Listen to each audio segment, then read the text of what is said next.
Assalamualaikum warahmatullahi wabarakatuh. Para pendengar yang saya muliakan, hari ini kita lanjutkan lagi pelajaran kita berkenaan dengan tasawuf, yaitu yang menerangkan bagaimana caranya kita menghadapi hidup dan mempertalikan keteguhan jiwa kita dengan Tuhan. Di dalam pelajaran ini ada disebut tentang hal mensyukuri nikmat. Dalam pengajian yang biasa, apabila kita telah mendapat nikmat dari Allah, kita bersyukur. Itu sudah pengajian yang umum. Datang nikmat dari Allah, kita bersyukur, dan nikmat itu banyak sekali. Entah nikmat makan yang senang, yang kata orang dari negeri Padang yang samalero, kita bersyukur. Mendapat rumah tempat tinggal yang sederhana, kita bersyukur. Mendapat kendaraan yang menghubungkan kita, lebih-lebih seperti di zaman sekarang, hubungan di dalam kota saja pun sukar. Kita mendapat kendaraan, mendapat mobil, kita bersyukur. Ini pengajian biasa. Kita mendapat gaji besar, kita bersyukur. Kita mendapat kehidupan yang agak sedikit lebih dari sederhana, kita juga bersyukur. Ya. Tetapi ada lagi syukur kepada nikmat yang lebih mendalam dari itu, yaitu ketika kita mendapat kesengsaraan. Mendapat kesengsaraan, lalu kita munajat kepada Allah. Waktu itu kita munajat, kita berdoa, kita memohon kepada Tuhan. Di dalam ilmu tasawuf yang mendalam dikatakan itu juga mensyukuri nikmat. Apa sebab? Dikatakan di dalam kitab, ma asabal mu'mina hammun wala ghammun wala adha illa kaffarallahu bihi min khatayahu. Tiap-tiap orang yang beriman ditimpa kesusahan, kesengsaraan, penderitaan, dan lain-lain sebagainya. Kalau dia selalu munajat kepada Tuhan, maka dosa-dosanya diampuni oleh Allah Subhanahu wa Ta'ala. Di sini kita melihat, kita kembali kepada keterangan kita yang tadi. Kita bersyukur kepada Allah karena kita mendapat rumah yang bagus, mendapat kendaraan yang bagus. Itu nikmat, ya. Tetapi juga berarti belum tentu nikmat. Karena kalau pada waktu itu kita lupa kepada Tuhan. Sebab manusia kadang-kadang di waktu datang nikmat itu lupa dia kepada Tuhan. Dia perturutkan dia punya hawa nafsu yang tidak ada batas. Dari nikmat-nikmat yang diberikan Allah Ta'ala tadi, tambah lama dia tambah jauh dari Tuhan, lalu tidak sadar dia menjadi kufur. Sekarang kita balikkan lagi. Di dalam kita kesenangan tadi datang penderitaan. Penderitaan itu tidak ada kesanggupan bagi manusia buat melawannya, buat menantangnya. Kadang-kadang di dalam kekayaan, kemewahan datang penyakit. Berapa banyak penyakit-penyakit sekarang namanya yang sakit, darah tinggi, darah rendah, eksim, macam-macam penyakit yang datang. Atau tidak mau makan, atau ada pantang-pantangan, atau diet yang berat, dan lain-lain sebagainya. Waktu itu manusia tadi mengeluh. Bagaimana saya ini? Kekayaan, kemewahan yang saya rasakan selama ini tidak ada arti sama sekali. Lalu di waktu itu dia munajat kepada Allah. Ya Tuhanku, Engkaulah tempat aku mengadu. Kepada Engkaulah aku menyandarkan diriku. Engkaulah tempat aku berlindung. Dia bertambah insaf kepada Tuhan.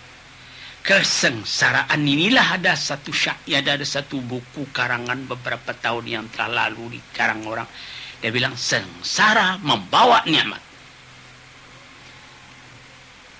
Nah, di waktu yang begitu tadi orang-orang tadi dekat kepada Tuhan. Sebab itu saya katakan di dalam pendahuluan tadi, kesengsaraan itu pun kalau diperhatikan lebih dalam adalah nikmat. Kita disakiti oleh orang lain. Kesakitan ditimpakan orang lain tadi kadang-kadang tidak kita sadari dia sebagai obat yang pahit. Obat yang pahit itu lebih manfaat buat menyembuhkan kita dari sakit. Sebab itu jangan dipandang pahitnya obat. Tapi pandanglah bagaimana ketika dokter memberikan obat tadi dengan kasih sayangnya. Minumlah ini sayang supaya engkau lekas sembuh. Apa sebab maka sampai demikian kita berkata bahwa sungguhnya satu bala, suatu bencana ini berat. Ada lebih lagi yang lebih berat dari itu. Ada satu kesakitan, ada lagi yang lebih sakit dari itu. Tetapi sama sekali penyakit itu bisa diobati dengan ketentraman kita, dengan keingatan kita, dengan penyerahan diri kita kepada Allah, dengan tawakal kita kepada Allah. Tapi kalau itu yang hilang, ketawakalan kepada Tuhan tadi yang hilang, inilah musibah yang paling besar. Jadi wal musibatul haqiqiyatu musibatud din, kata orang ahli tasawuf. Musibah yang sebenarnya yang tak dapat diobat lagi, yang paling teruk, yang paling bahaya penyakitnya, yaitu musibah agama. Kalau akidah kepada Tuhan yang telah tersinggung, itu sudah payah. Ada dibikin orang misal, ada dibikin orang cerita. Ada satu orang salih, orang yang selalu telah menyediakan dirinya buat beribadat kepada Allah. Entah bagaimana negeri dalam kacau fikiran tidak seimbang, pada waktu itu datang fitnah. Datang fitnah, dikatakan dia hendak merusak dalam negara. Ditangkaplah orang tadi, dimasukkan ke dalam penjara. Mulai masuk penjara, datang surat kecil, dikirim oleh seorang gurunya. Gurunya itu orang salih. Apa isi surat? Ashkurullah, bersyukurlah kepada Allah. Ini sudah masuk penjara, disuruh bersyukur kepada Allah. Sesudah dalam penjara belum ada hukuman pukulan yang diterimanya. Dipukuli, dituduh engkau hendak merusak, engkau begini-begini. Belum lagi perkara dibuka, tapi pukulan sudah datang. Lantas datang lagi surat dari guru tadi, guru yang melepasnya pergi dalam tahanan tadi. Ashkurullah, syukurlah engkau kepada Allah. Akhirnya diikat kakinya sebelah dengan belanggu. Yang sebelah lagi diikatkan pula ke kaki seorang majusi, orang yang berlain agama dengan dia.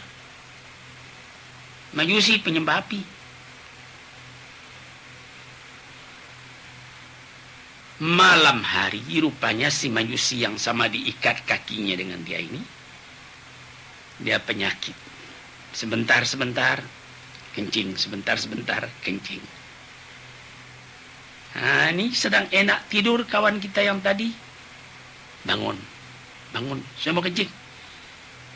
Bangun dia, terpaksalah karena kaki sama terikat. Menurutlah kawan tadi, pergi kencing. Lantas tidur lagi. Nanti kira-kira 2 jam kencing lagi. Rupanya ini kawan dapat penyakit diabetes. Kencing sampai berulang-ulang. Bangun. Sesudah hari siang datang lagi surat dari kawan, dari yang melepas dari tadi. Syukurlah kepada Allah. Jadi kemudian dia tidak tahan, dia kirim surat. Bagaimana saya mesti bersyukur lagi kepada Allah? Apa bala bencana yang lebih daripada ini yang saya rasakan? Saya masuk penjara disuruh bersyukur kepada Allah. Saya sudah dipukuli disuruh syukur kepada Allah. Sekarang saya diikatkan kaki saya sama dengan kaki orang yang bersalah itu. Dia pergi kencing tengah malam, saya dibawa juga, suruh juga bersyukur kepada Allah. Lalu menjawab kawannya atau gurunya yang di luar tadi. Coba engkau dalam hari yang segelap-gelapnya, bintang kesyukuran itu mesti ada. Engkau dimasukkan ke penjara, berpisah dari orang lain. Bersyukurlah kepada Allah, karena di situ ada engkau kesempatan lebih taat mengerjakan ibadatmu. Lantas, sampai di dalam engkau dipukuli, padahal engkau merasa tidak bersalah. Engkau bersyukur kepada Allah, karena dengan demikian engkau lebih dekat menyebut namanya. Adapun engkau, kaki yang kau diikatkan sama dengan kaki orang yang pernah berbuat salah itu. Ketika dia bangun mau kencing, engkau pun bangun juga berkali-kali. Bersyukur kepada Allah. Apa yang disyukurkan? Untung tidak di perutmu ditaruhkan belanggu itu. Kalau sama-sama di perut kan lebih susah dari itu lagi. Tapi katanya, kalau engkau tinggal di rumah yang baik, dikelilingi oleh bermacam nikmat zahiriyah yang lahir, sampai engkau lupa, pada waktu itu tidak ada bahaya yang menimpa dirimu, karena engkau sudah diancam oleh kelupaan kepada Tuhan. Ini arti nikmat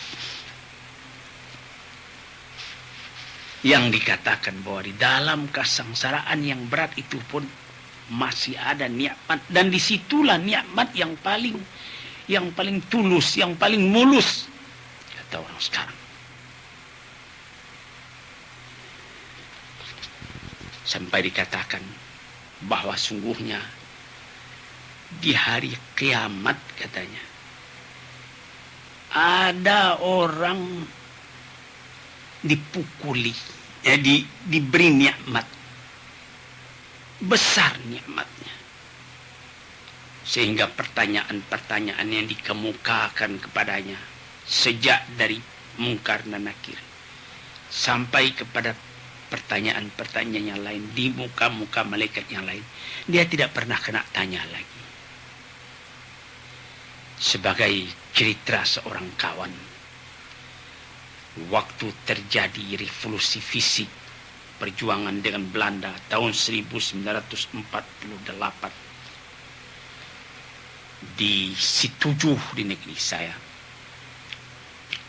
ada berapa kawan mati ditembaki Belanda. Ada seorang kawan lagi kakinya tembus di pahanya kena pelor Belanda. Dia sempat lari, selamat. Waktu dia kemudian karir kehidupannya bertambah maju sampai akhirnya dia mencapai titel Letnan Jenderal dalam TNI. Dalam itu dia meninggal.